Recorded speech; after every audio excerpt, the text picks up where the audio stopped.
E pra quem ainda tá com um pouquinho de espaço na barriga, ainda com a barriga vazia, nós estamos mandando daqui a pouco, daqui a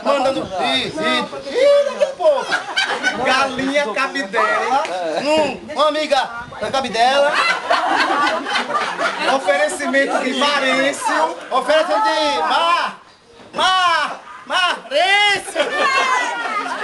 com uma fava, uma fava que está sendo cozinhada desde ontem. E está sendo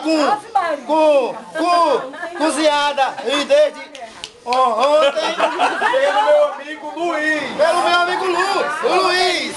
Este aqui. Qual? Esse aqui.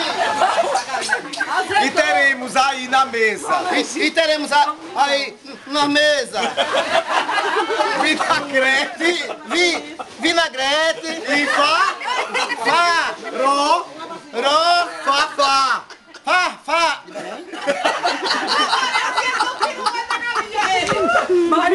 louco?